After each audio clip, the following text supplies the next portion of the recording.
I'm honored and grateful for the invitation today. It's always been great to be on the Penn campus. I've been here before a lot of times for basketball games. My son played at the Palestra, played on the basketball team. Yeah, that's right. He played on the basketball team. Coach didn't give him enough playing time. We'll talk about that later. No, but I'm really pleased with the progress that Coach Allen has made, and no, I do. I really am, and I hope him the best success in the future. And you know, I always get a warm welcome when I come to Pennsylvania, when I come to Philadelphia, except on the few occasions where I wear my Yankee cap.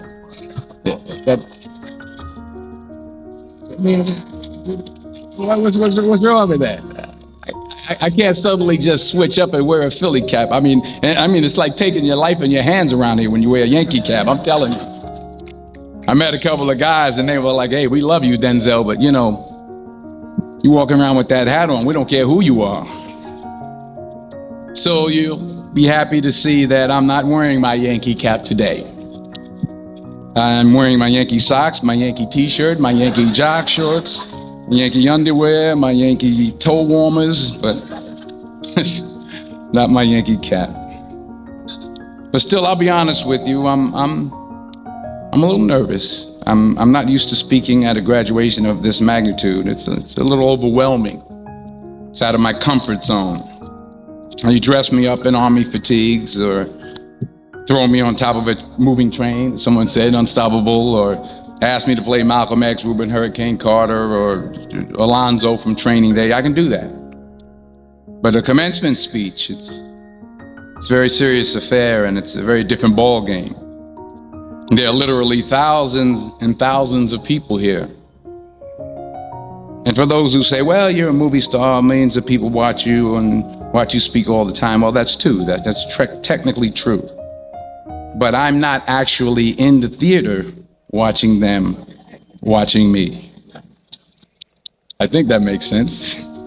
I mean, I'm not there when they call for a fidget around or pull out their iPhones or text their boyfriend or scratch their behinds or whatever it is they're doing in the movie theater. But from up here, I can see every single one of you. And that makes me uncomfortable. So please, don't pull out your iPhones and your texts. Don't text your boyfriend until after I'm done. Please. Yeah, if you have to scratch your behind, I understand. Go ahead. I was thinking about this speech, what I should say. I figured the best way to keep your attention would be to talk about something, you know, really like juicy Hollywood stuff. Like I thought I could talk about me and Russell Crowe getting in arguments on the set of American Gangster, but I said, no, you're a group of high-minded intellectuals, you're not interested in that. Or maybe not. I thought about a private moment I had backstage with Angelina Jolie in a dressing room after the Oscars. But I said, no, I don't think so. This is an Ivy League school, and Angelina Jolie half naked in a dressing room. Who wants to hear about that? No one. This is Penn. That stuff would never go over well over here. Maybe at Drexel, but not over here.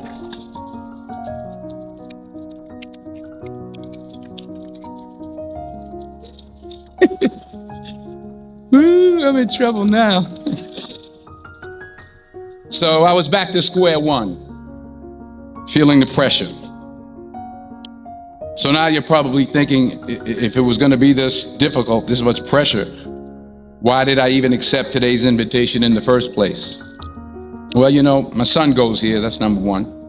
That's a good reason. And I always like to check to see how my money's being spent. And I'm sure there's some parents out there who can relate to what I'm talking about. Yeah. To everybody upstairs.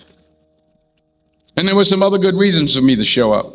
Sure, I got an Academy Award, but I never had something called a magic meatball after waiting in line for half an hour at the food truck. Yeah?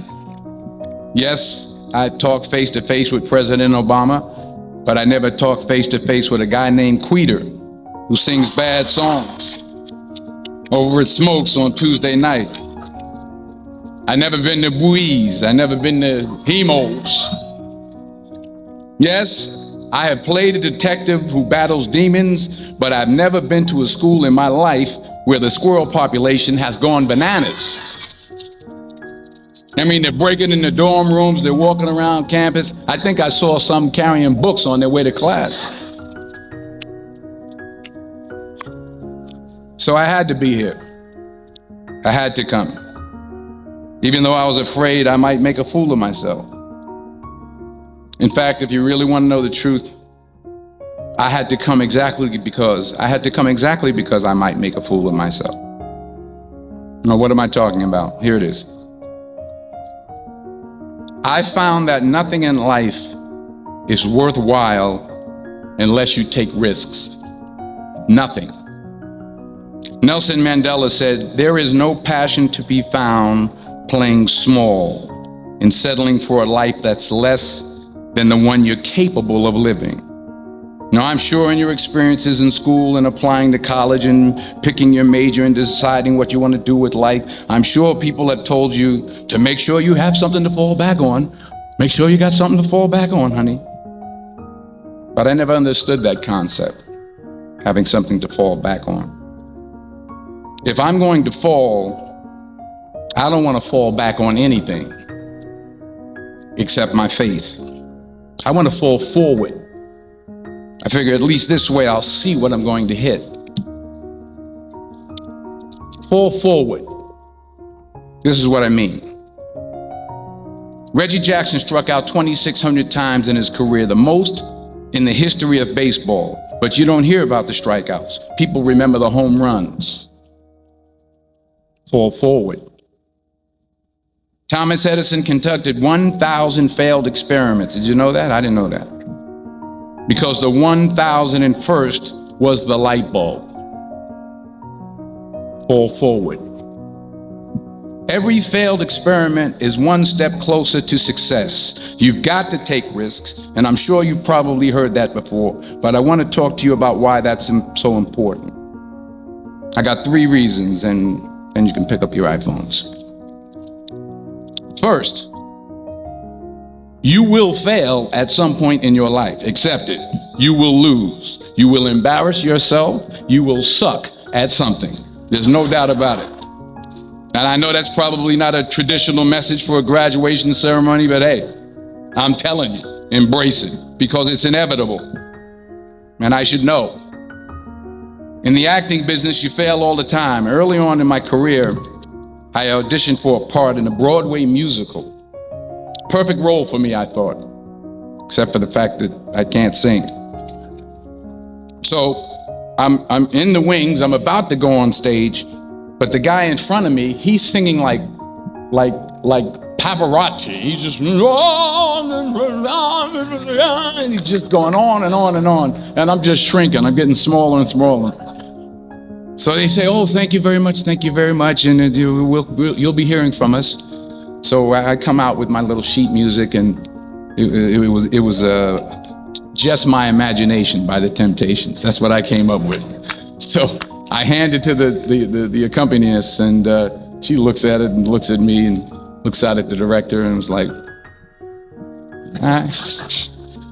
So I start, I'm going to sing. I'm like, it's just my imagination.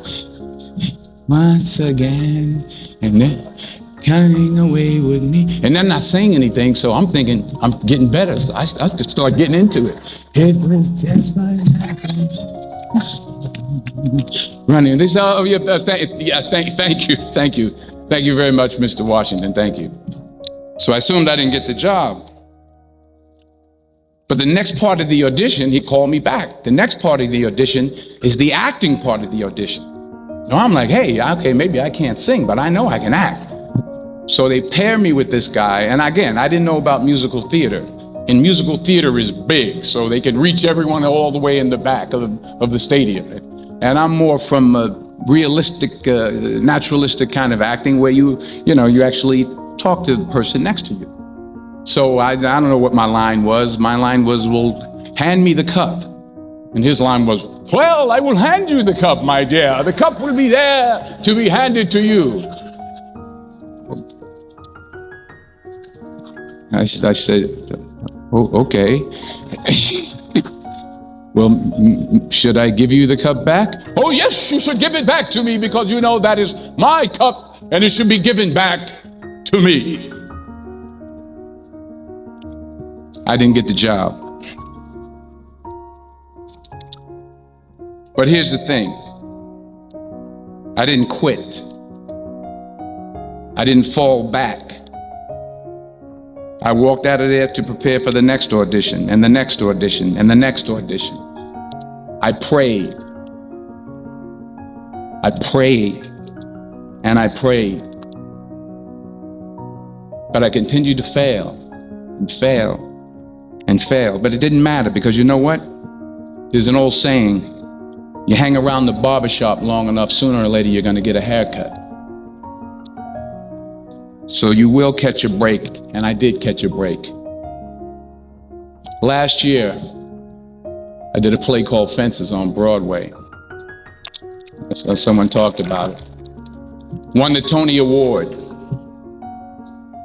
And I didn't have to sing, by the way. But here's the kicker. It was at the Court Theater. It was at the same theater that I failed that first audition 30 years prior. The point is, and I'll pick up the pace, the point is every graduate here today has the training and the talent to succeed. But do you have the guts to fail? Here's my second point about failure. If you don't fail, you're not even trying. I'll say it again. If you don't fail, you're not even trying. My wife told me this great expression.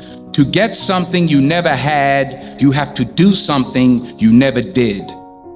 Les Brown's a motivational speaker. He made an analogy about this. He says, imagine you're on your deathbed, and standing around your deathbed are the ghosts representing your unfulfilled potential. The ghost of the ideas you never acted on. The ghost of the talents you didn't use. And they're standing around your bed, angry, disappointed, and upset. They say, we came to you because you could have brought us to life, they say. And now we have to go to the grave together. So I ask you today, how many ghosts are going to be around your bed when your time comes? You've invested a lot in your education, and people have invested in you. And let me tell you, the world needs your talents, man, does it ever. I just got back from Africa like 2 days ago, so if I'm rambling on, it's because I'm jet lagged. I just got back from South Africa. It's a beautiful country, but there are places there with terrible poverty that need help. And Africa is just the tip of the iceberg. The Middle East needs your help. Japan needs your help. Alabama needs your help. Tennessee needs your help. Louisiana needs your help. Philadelphia needs your help. The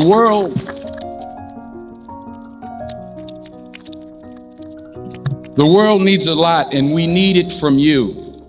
We really do. We need it from you young people. I mean, I'm not speaking for the rest of us up here, but I know I'm getting a little grayer. We need it from you, the young people, because remember this. So you got to get out there. You got to give it everything you got, whether it's your time, your talent, your prayers, or your treasures. Because remember this, you will never see a U-Haul behind a hearse.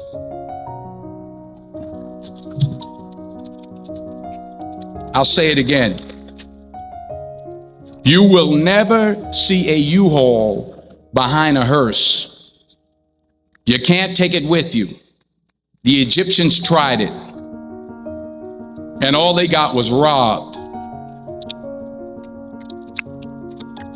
So the question is, what are you going to do with what you have? I'm not talking about how much you have.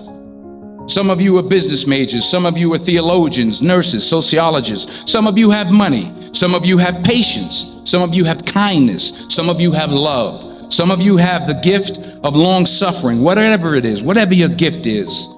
What are you going to do with what you have? All right, now here's my last point about failure. Sometimes it's the best way to figure out where you're going. Your life will never be a straight path. I began at Fordham University as a pre-med student.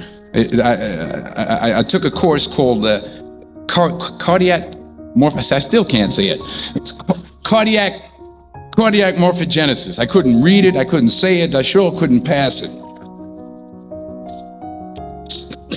So then I decided to go into pre-law, then journalism. And with no academic focus, my grades took off in their own direction. Yeah, down. I was a 1.8 GPA one semester, and the university very politely suggested that it might be better to take some time off. I was 20 years old. I was at my lowest point. And then one day, and I remember the exact day, March 27th, 1975, I was helping my mother in her beauty shop. My mother owned a beauty shop up in Mount Vernon. And there was this older woman who was considered one of the elders in the town. And I didn't know her personally, but I was looking in the mirror. And every time I looked at the mirror, I could see her behind me, and she was staring at me. She just kept looking at me. Every time I looked at her, she kept giving me these strange looks. So she finally took the dryer off her head and she said something I'll never forget. First of all, she said, "Somebody give me a piece of paper. Give me a piece of paper." She said, "Young boy, I have a prophecy, a spiritual prophecy." She said, "You are going to travel the world and speak to millions of people." Now, mind you, I'm 20 years old. I'm flunked out of school. In fact, like a wise ass, I'm thinking to myself, maybe she's got something in that crystal ball about me getting back into school next fall. But maybe she was on to something, because later that summer, while working as a counselor at the YMCA camp in Connecticut, we put on a talent show for the campers. And after the show, another counselor came up to me and asked, "Have you ever thought about acting? You're good at that." So when I got back to Fordham that fall, I got in and I changed my major once again for the last time. And in the years that followed, just as that woman prophesied, I have traveled the world and I have spoken to millions of people through my movies. Millions who up till this day couldn't see me, who up till this day I couldn't see while I was talking to them, and they couldn't see me. They could only see the movie. They couldn't see the real me. But I see you today, and I'm encouraged by what I see. And I'm strengthened by what I see. And I love what I see.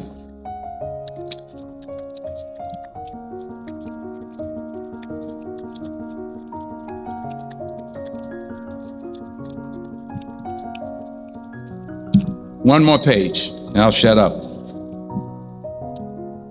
Let me conclude with this one final point, and actually the president kind of brought it up. It has to do with the movie Philadelphia. She stole my material. Many years ago, I did this movie called Philadelphia. We filmed some of the scenes right here on campus. Philadelphia came out in 1993. Most of you were probably still in diapers. Some of the professors too. But that cracked me up. But it was a good movie. Rent it on, Netflix. It's a good movie. Rent it. I get 23 cents every time you rent it. Please, rent it. Truth. Parents up there, rent it. Netflix, please.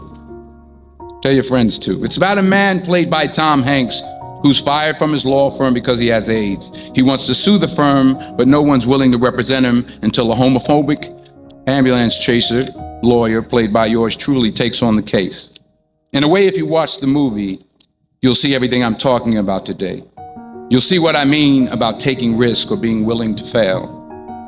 Because taking risk is not just about going for a job. It's also about knowing what you know and what you don't know. It's about being open to people and to ideas. In the course of the film, the character I play begins to take small steps, small risks. He very, very, very slowly begins to overcome his fears. And I feel ultimately his heart becomes flooded with love. And I can't think of a better message as we send you off today, to not only take risks, but to be open to life, to accept new views, and to be open to new opinions, to be willing to speak at a commencement at one of the best universities in the country, even though you're scared stiff. While it may be frightening, it will also be rewarding, because the chances you take, the people you meet, the people you love, the faith that you have, that's what's going to define you. So members of the class of 2011, this is your mission. When you leave the friendly confines of Philly, never be discouraged, never hold back, give everything you got. And when you fall throughout life, and maybe even tonight after a few many glasses of champagne, remember this: fall forward. Congratulations. I love you. God bless you. I respect you.